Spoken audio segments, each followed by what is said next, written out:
I married a widow the whole town considered a saint. People respected her, pitied her, supported her. And me? I just wanted a quiet life. But the truth has a way of surfacing, especially when you stumble across a box in the basement filled with unopened letters from her late husband, written from the front lines. Letters she never even tried to read. And that was only the beginning. When I first met Lauren, I wasn't looking for anyone. I had just moved to Ashbury, a quiet town off the main highways, the kind of place where people still wave from their porches and the grocery clerk knows your dog's name. I came here for the silence. After 20 years in the Army and another 5 working private security overseas, I'd had enough of noise, real and metaphorical. Lauren worked part-time at the library and volunteered at the local Veterans Resource Center. That's how we crossed paths. I was donating some of my old field manuals and military history books when she approached me with that soft voice and those eyes that looked like they carried the weight of someone who knew real loss. I'd heard the stories before I ever shook her hand. How she lost her husband, Staff Sergeant Bennett, in a mission gone bad over in Afghanistan. The town had practically sanctified her. The brave young widow, they called her, as if grief alone had carved her into something noble. She seemed quiet, respectful, and kind. That's all I needed. I wasn't chasing butterflies or passion. I just wanted someone who understood solitude without fearing it. She fit the bill. We got coffee. We talked.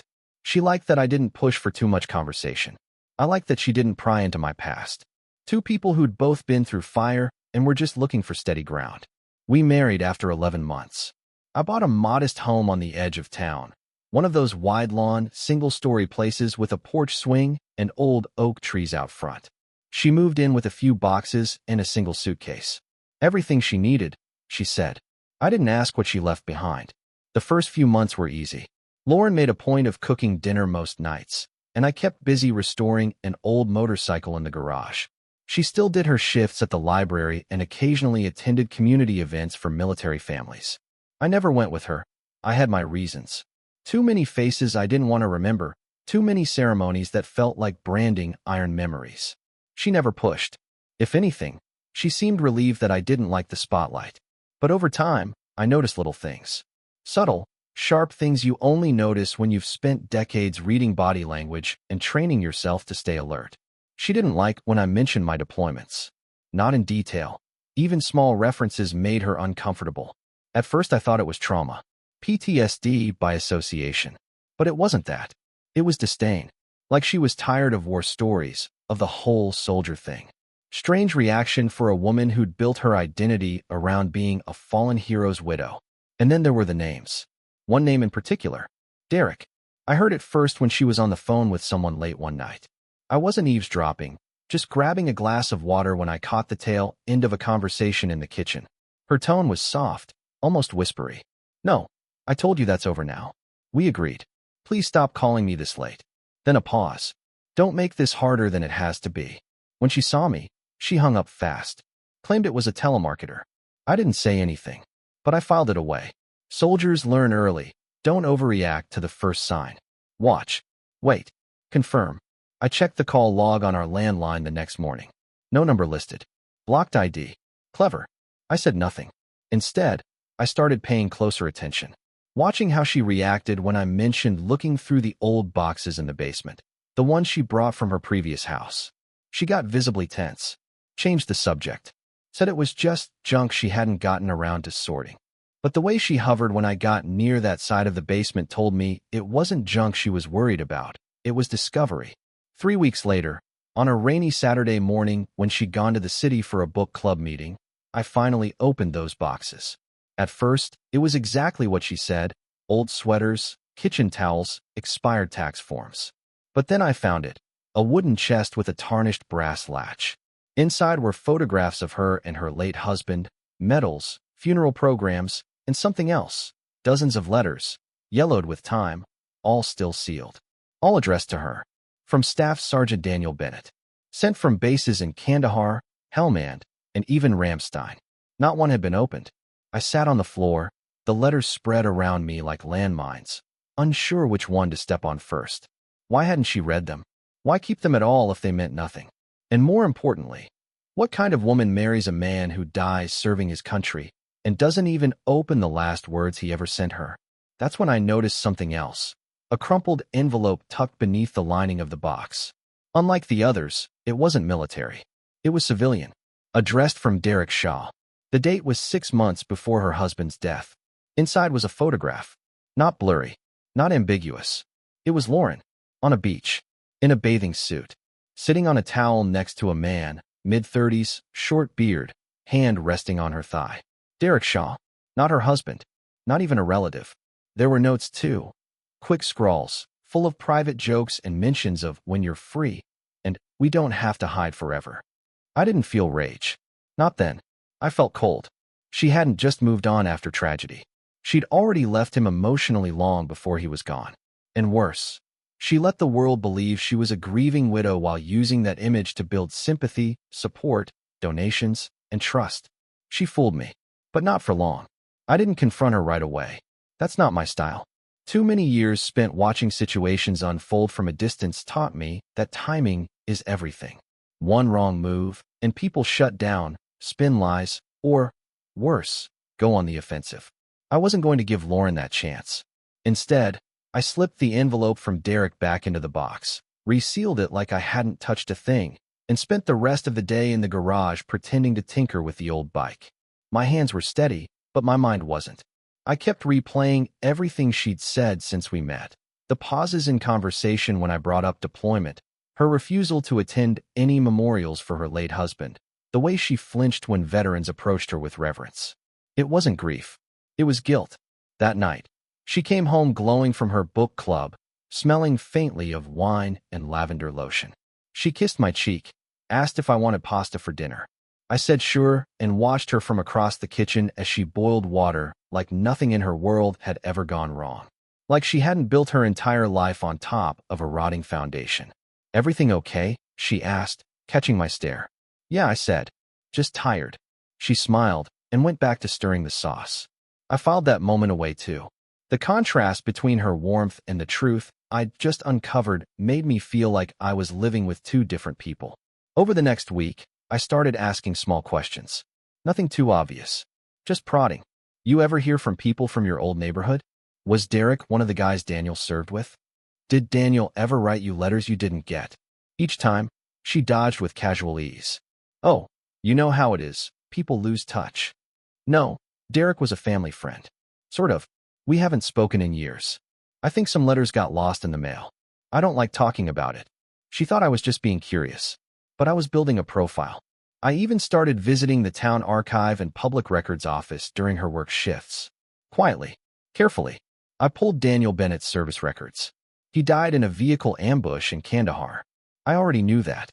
But what caught my attention was the listed emergency contact, Lauren Bennett, and a second name added later, Derek Shaw. That's when it really clicked. He wasn't some random fling after Daniel's death. He was part of the picture before Daniel ever came home in a flag-draped coffin. Back at home, I began digging through Lauren's digital history. I wasn't proud of it, but I knew I'd find more. Her email was left open one evening. Not smart for someone hiding things. And there it was. Old drafts and deleted messages. Some of them, too, and from an account labeled dshaw86. Mentions of plans. Of timelines. Of when he's gone. The language wasn't graphic, but it was damning. "I hate feeling like this," she wrote in one. "Like I'm trapped playing the grieving wife when we could just be together." And in another, "Just a few more weeks. Then we can stop pretending." The dates? Right around the time Daniel was deployed for his final tour. I felt sick reading them. Not because of betrayal alone, but because of the coldness in her tone. The calculation. I copied everything. Emails, photos, scanned the letters. I created a backup folder on a secure drive and another in cloud storage. I didn't know yet what I'd do with it all, but I knew I needed it.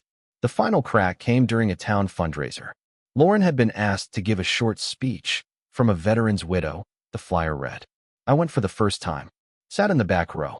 She took the stage in a modest dress, hair tied back, hands folded like a schoolteacher. She told the same story I'd heard before, how Daniel wrote her from the front lines, how she lit candles every night for him, how his sacrifice taught her the meaning of resilience. I wanted to stand up right then and tell them the truth. That the letters sat unread in a box she buried under old clothes. That the man she praised died believing she was waiting faithfully, while she was already sleeping in someone else's bed. But I didn't. Not yet. I waited until the crowd clapped, until she stepped off the podium and joined me by the drink table. "You were incredible," I said flatly. "You think so?" she asked, touching my arm. "It's hard to talk about him sometimes." "Yeah, I bet." That night, I didn't sleep. I lay in bed next to her, staring at the ceiling, wondering what kind of justice Daniel Bennett deserved. Not the kind with fists. Not even courtroom justice. Something quieter. Colder. Final. By morning, I knew what I had to do. I wasn't going to yell. I wasn't going to confront her in our kitchen or cry or demand explanations. No, I was going to expose her, but not in the town square. I would reach the people who mattered. Daniel's family. The military support groups she collected money from. The sponsors who featured her in their newsletters. The library board who let her run veteran literacy events. All of them. I had the files. I had the truth. Now I just needed the right moment to drop it. I started with the basics. Names. Emails.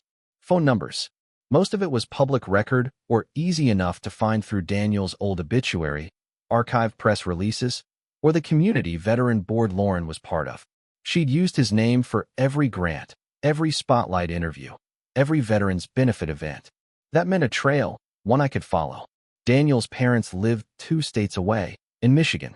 His sister, Claire, was in North Carolina and ran a small nonprofit for military widows. I remembered Lauren mentioning her once, briefly, bitterly. Something about Claire never approving of how I handled things. At the time, I thought it was family drama. Now I saw it as the one person who might have suspected something wasn't right. I sent Claire an anonymous email. Not dramatic. Not angry. Just facts. Subject, your brother's letters. I found a box of unopened letters from Daniel. All addressed to Lauren. None of them ever read. I thought you should know. I've also uncovered proof that Lauren was in an ongoing relationship with another man while Daniel was deployed. I can provide evidence if requested. A former soldier who believes he deserves better. I sent similar messages, carefully worded, respectful but direct, to 3 other people: the director of the State Veteran Affairs Council, the leader of the library board, and a journalist who'd written a glowing piece about Lauren's graceful strength 2 years back.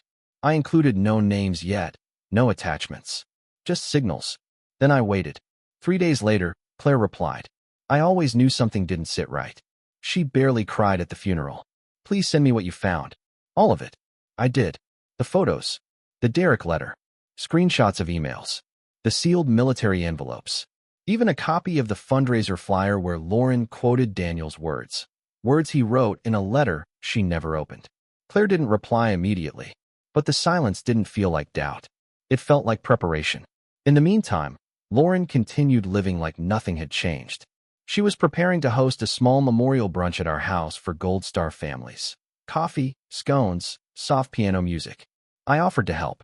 She smiled, touched my cheek, and told me she was lucky to have me. The cruelty of it all was almost poetic. The morning of the brunch, I left the house early, drove out past the main road, and parked beneath a cluster of pines near the Veterans Cemetery. I didn't know Daniel personally, but I brought one of his letters with me. The one that started with, I hope you're safe, Lo, and ended with, just promise me you'll still be waiting. I sat on a bench nearby and read the words out loud, slowly, like I was reading them to him. It was a strange thing to do, maybe, but it felt right. Like somebody owed him that. Then I burned the letter and scattered the ash at the base of the memorial stone. Back home, the brunch was already underway. Lauren was in full host mode, floating between conversations, wearing that soft cardigan she always wore for appearances. But something was off. Her smile was tight, her movements stiff. I found out why later that evening. Claire had posted a public letter on her nonprofit's website, a calm, articulate piece titled, Not All Widows Deserve the Halo. It didn't name Lauren directly, but anyone who'd followed her story would know. It talked about unopened letters, emotional betrayal, and the damage caused when people exploit grief for attention or gain. Within hours, people were sharing it. Comments poured in. Veterans, families, former donors. I didn't say a word to Lauren. I wanted the truth to do the talking, but she figured it out eventually. 2 days after Claire's post went live, Lauren came home from the library in a fury.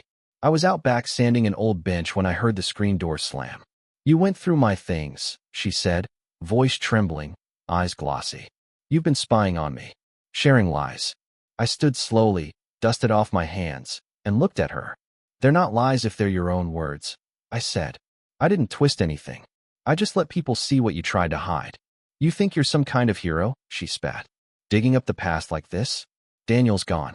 It doesn't matter anymore. I laughed, not out of joy, but out of disbelief. That man wrote you letters from war zones, Lauren. Poured his heart into pages, probably hoping they'd be the last thing you read if he didn't make it home. And you didn't even open them, because you were already busy playing house with someone else. She flinched like I'd slapped her.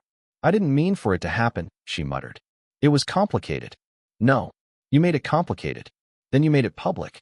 You turned his death into a narrative, your narrative, and forgot that he was a person, not a prop. She went quiet. For the first time, I saw her drop the performance. Her shoulders sagged. Her breath caught. I needed someone, she said. Daniel was always gone. I was alone all the time. Derek was there. It wasn't supposed to last. But it lasted long enough that you were already with him when Daniel died. Silence. I should have burned those letters, she whispered. Yeah, I said. But you didn't. And now they've burned you instead. She didn't cry. She didn't scream. She just walked into the house and closed the door behind her. I stayed outside, watching the sky darken. That night, I started packing my bags. I didn't need to stay for the fallout. The town would handle that on its own.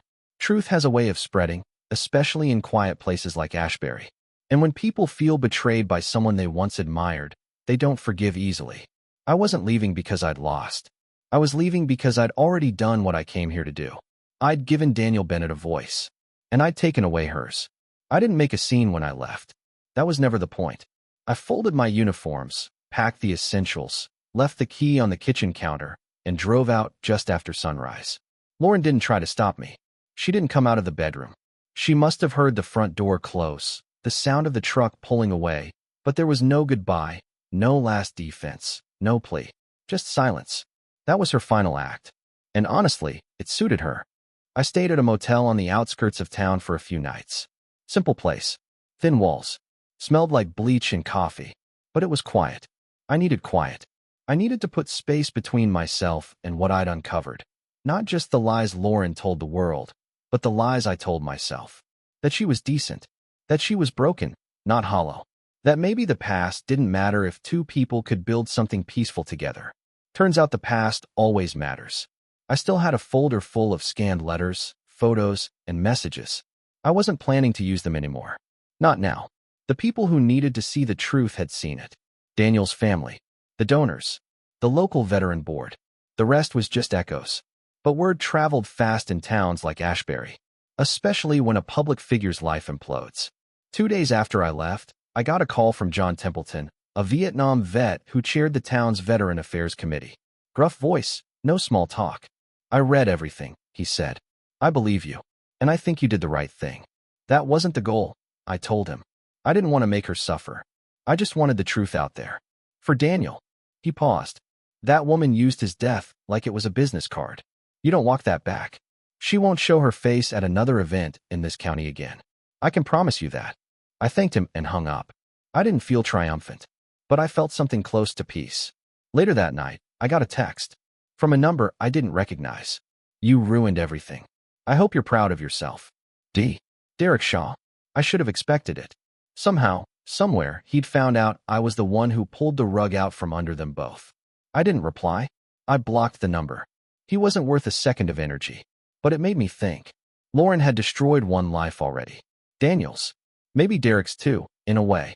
Because what they had was built on fraud, on the thrill of secrecy, on mutual cowardice. Once exposed, it couldn't survive daylight. I imagined the moment Derek found out. Probably from Lauren herself, in some desperate call laced with half-truths and dramatic sighs. I wondered if he felt betrayed too, or just angry that the easy lie they'd shared was now public. Either way, they'd earned each other. Let them deal with the fallout together, or turn on each other, as liars so often do. I didn't care. A week after I left, I drove out to visit Daniel's parents. I'd called ahead, kept it vague. Just said I knew things about their son's last deployment. They invited me over with cautious warmth. Small house, American flag on the porch, 2 worn rocking chairs by the window. Daniel's father, Richard, opened the door. His handshake was firm. His eyes, sharper than his age suggested. His mother, Janet, made us tea. We sat at the kitchen table. I didn't drag it out. I was married to Lauren, I said. They both froze. Janet's cup rattled softly on the saucer. I didn't know, Richard said after a moment. We weren't close after Daniel passed. She kept her distance. Stopped returning our calls after the first year. I nodded. She told a story the town believed. That she was grieving. That she'd never love again. That she was carrying his memory forward. And you're saying that was false? Janet asked, voice thin. I didn't answer with words. I opened the folder I'd brought with me. Showed them copies of the unopened letters. The email chains. The photo. I explained what I found. How I found it. What I did with it. They didn't cry. They sat still for a long time. Then Janet closed the folder slowly and placed her hand on top of it. I always wondered, she whispered, why she didn't ask for the burial flag. Why she never came back for his medals. Richard's jaw was tight. He stared at the fridge, at a yellowing photo of Daniel in uniform. Thank you, he said at last, for telling us. I left the folder with them. Drove back to the motel in silence. That night, I deleted the backup files. Everything except one letter. The first one I read, the one I'd burned in the cemetery. I kept a copy of that. Not for revenge. Not for justice. For memory. A week later, I put Ashbury behind me for good. No announcements. No dramatic exits. I loaded up the truck, filled the tank, and pointed myself west. Somewhere quieter. Somewhere honest. Somewhere a man like Daniel could rest without his name being used by frauds. Somewhere a man like me could sleep without wondering who was lying in the next room. But before I left, I mailed one last package. No return address. No note. Just a stack of copied letters. Sent directly to Lauren's current grant sponsors. Let them decide what kind of widow she really was. 2 weeks passed. I was somewhere in Colorado by then. Small mountain town, population barely enough to staff the diner and the gas station. That's all I needed. I rented a modest cabin near a river, spent my mornings walking the trails and my evenings tinkering with old radios I found at a flea market. It wasn't a new life. It was a pause. A recalibration. I didn't keep tabs on Ashbury. No news alerts. No emails. No quiet stalking of Lauren's pages. I figured the fallout had either finished or burned so brightly it extinguished itself. But the silence didn't last. It started with a voicemail. From Templeton again. Thought you'd want to know? She lost her funding. The grant committee revoked everything. Public statement came out this morning. Called it a breach of trust and a misrepresentation of narrative integrity. That's the nicest way they could have put it. I didn't save the message. I didn't need to. I could hear the vindication in his voice. Not because someone had been destroyed, but because the town had been lied to, and now it was waking up. The next day, I got an envelope in the mail. No return address, but I recognized the handwriting immediately. Lawrence. Inside were 3 things: a handwritten note, a newspaper clipping, and one of Daniel's unopened letters. The envelope was still sealed. Her note was brief. I thought you should have this. I can't read it. Maybe you're the only one who should. I never told Derek anything. He found your name on his own. I've left Ashbury. You don't have to respond. L. The newspaper clipping was from the Ashbury Times. Front page story. Local advocate resigns amid scandal over false veteran representation. It quoted the veteran board, the library, even a few members of the community. Some expressed shock. Others, quiet disappointment. No one defended her. She was finished there. Whatever she built on Daniel's memory had been stripped away, brick by brick. I looked at the letter she included. Still sealed. Still yellowed from time. Daniel's name and return address in the upper corner. A small handwritten line under the flap. Miss you every day. I sat with it for over an hour, turning it in my hands, imagining what might be inside. A memory frozen in time, or just the quiet pain of a man who never got to come home. Eventually, I opened it. His handwriting was neat, careful, a little shaky in places, but full of warmth. Lo, if you're reading this, it means I got through another week. Another patrol. Another day waking up thinking of you, trying to imagine what you're doing while I'm chasing shadows out here. I keep thinking about that morning we spent in bed, just listening to the rain. You said, this could be every Sunday for the rest of our lives. I wanted that. I still do. Some of the guys joke about what they'll do when they get back. Bars, parties, dumb stuff. Me? I just want coffee with you. Walks. Dinner on the porch. That's my version of heaven. If anything happens, and I pray it won't, don't let it make you bitter. Don't let it hollow you out. Find joy. Find peace. Just don't forget I loved you. That's all I ask. Daniel. I folded the letter carefully. Sat still for a long time. She hadn't read this. She never gave him that dignity. But now I had. I don't know if that counted for anything in the grand scale of justice. But in that moment, it felt sacred. A few days later, I got another message. This time, from Claire. We're holding a new memorial for Daniel next month. One that isn't built on fiction. Just family, old friends, and the truth. You're invited, if you'd like to come. I didn't answer right away. Instead, I found a clean frame and placed Daniel's letter inside, sealed behind glass. Not as a decoration, not even as a tribute, just as a reminder of what loyalty, hope, and love used to look like before they were twisted. As for Lauren, I heard nothing else. Not from her, not from Derek. Maybe they stayed together. Maybe they turned on each other like thieves fighting over stolen goods. Maybe she ran to some other city and reinvented herself again. This time not as a grieving widow, but a misunderstood woman wronged by the cruel world. I didn't care. My life moved forward, not dramatically, not heroically, just honestly. There's dignity in starting over. But there's even more in stopping a lie from continuing, especially one that uses the dead as its crutch. I didn't destroy Lauren. I revealed her. And sometimes, that's all the justice a man like Daniel ever gets. The memorial was held on a quiet Sunday afternoon beneath a line of elms just outside Lansing. Not a government affair, not a press event, just a gathering of people who actually knew Daniel Bennett. His parents, his sister Claire, a few fellow soldiers who served with him, a chaplain, some neighbors from his childhood street. Claire met me in the parking lot. She didn't say much, just hugged me tightly and led me toward the circle of folding chairs arranged around a photo board. No microphones, no speakers, just Daniel's picture in the center, dress blues, warm smile, a look of quiet determination in his eyes. I sat in the back, out of the way. I didn't belong in the center of this story. I wasn't his brother, his blood, or his battle buddy. I was the man who married the woman who betrayed him. I didn't expect to be welcomed, but I wasn't turned away either. And maybe that was more than I deserved. Claire spoke first. Her voice didn't tremble.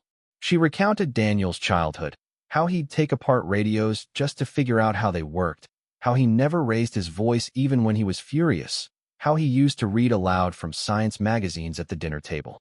Then one of his old squad mates, a wiry guy named Foster, stood and shared a story about their final deployment together. He wrote letters every damn night, he said, smiling. Said it helped him feel sane. Said it kept him human. I felt that one like a shot to the ribs. When it was over, people lingered, hugging, crying, telling stories. No one mentioned Lauren. Not once. She had been erased from the narrative, not by cruelty, but by truth. Her place in his story had never been earned. It had been staged. A lie can only live so long before time starves it. Claire found me near the trees. He'd have liked you, she said. I think he would have seen through her eventually. But still, you gave him his dignity back. I just showed people what they already suspected, I said. I didn't do it for applause. She nodded. That's why it mattered. Before I left, she pressed something into my hand. A small, folded paper, the last letter Daniel had written but never sent. They'd found it among his personal effects, dated just 3 days before he died. To whoever finds this. If you're reading this, I guess the worst happened. I hope Lauren is okay. I hope someone's looking out for her. I know she had her doubts about this marriage sometimes. So did I. But I always try to be honest. If she finds love again, I hope it's real. I hope she's better to them than she was to me. And if she never reads the letters, well, I guess I always knew she might not. But someone will. Someone out there will know I tried. That's enough for me. That line, someone out there will know I tried, stuck with me for the rest of the drive home. I kept that letter, framed it beneath the first one she'd sent back unopened. They hang now in the workshop of a new house I'm building with my own 2 hands.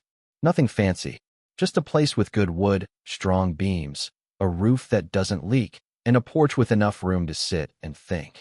Sometimes people ask me why I live out here alone, with no wife, no kids, just tools and trees and a few stories no one really believes.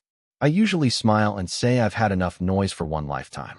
But sometimes, when I trust the person asking, I tell them the truth. I tell them about Daniel Bennett.